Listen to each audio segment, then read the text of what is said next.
चाहेंगे कि हमारा जीवन साथी बढ़िया मिले, सुंदर मिले। बाकी दान दहेज तो घर परिवार के बात होला। हाँ तब कहतड़ी कि लेके हमके कोरावा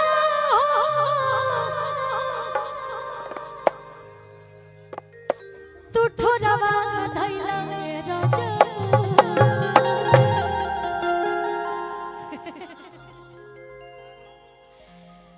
थोड़ा भाव में आइए, थोड़ा आंचल सिर पे ले लीजिए।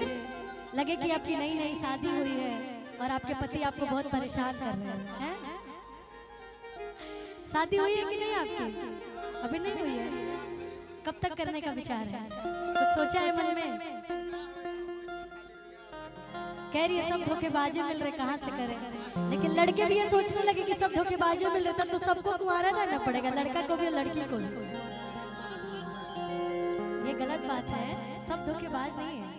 सब लड़के भी धोखेबाज, सब लड़कियां भी धोखेबाज नहीं है। लेकिन है कुछ कुछ लोग ऐसे, कुछ कुछ लोग हैं, बस सब लोग नहीं है। सब लोग होते तो डेली शादियां नहीं हो रही होती। हाँ तो शादी करा, अच्छा जीवन साथी चुना, समय दो करके पहले चुना समझा, ओकरा बाद से ब्याह करा। लेके हमके के कोरावा तू ठोरवा धैला राजा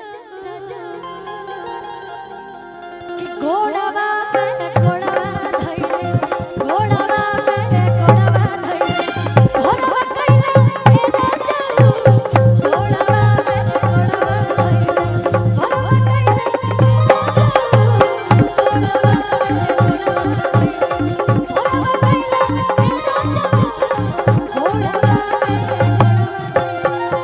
ए राजा लेके हमके कोरावा कोरावा धैला ए राजा।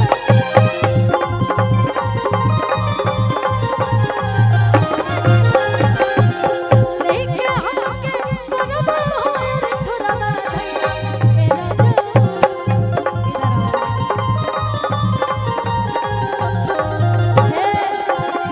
ऐसे ऐसे करो, ऐसे मुझे आता नहीं है, मैं बस ऐसे ट्राई कर रही हूँ। घोड़ावा घोड़ावा धैले, घोड़ावा घोड़ावा धैले, घोड़ावा कैले ए राजा, घोड़ावा कैले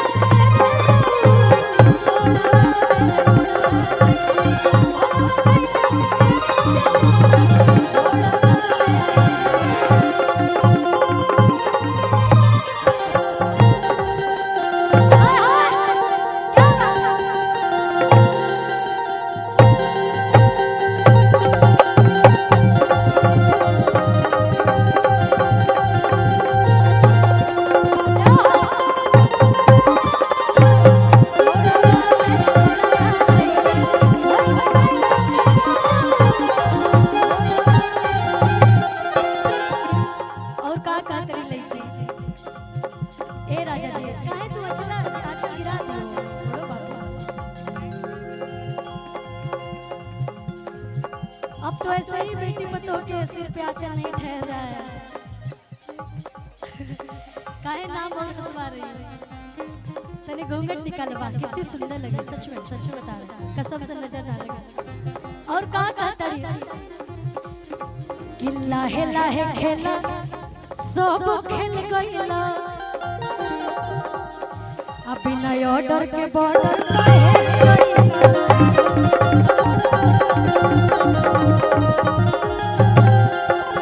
हम इधर आ जा रहे हैं कि लाहे लाहे खेला सब खेल गईला, नया ऑर्डर के बॉर्डर काहे गईला।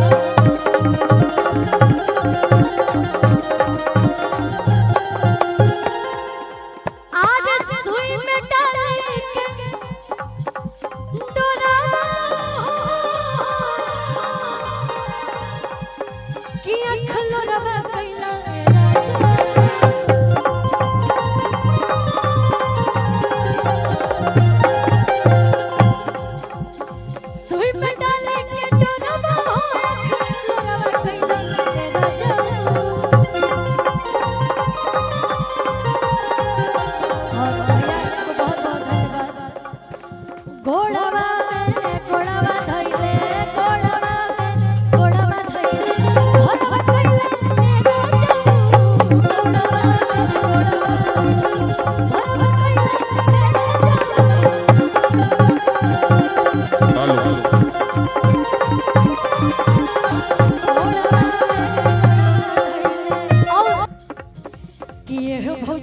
करब ना कटनी ए हो भौजी करब ना कटनी बोला ना सुधनिया खइबू का ए हो भौजी करब ना कटनी बोला ना सुधनिया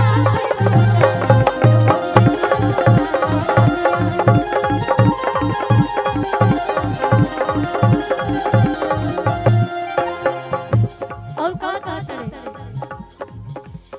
कि गतर गतर ये गोलू विराट बड़ुए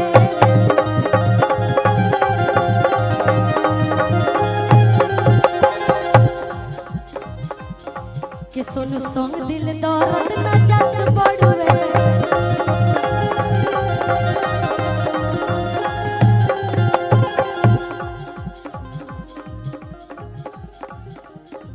कि सुई में डाले के अरे डोरावा आया खलरवा कैला ऋषि जी आर्यन बाबू को मंच तक लाया जाए। ऋषि जी घोड़ावा में घोड़ावा धइले घोड़ा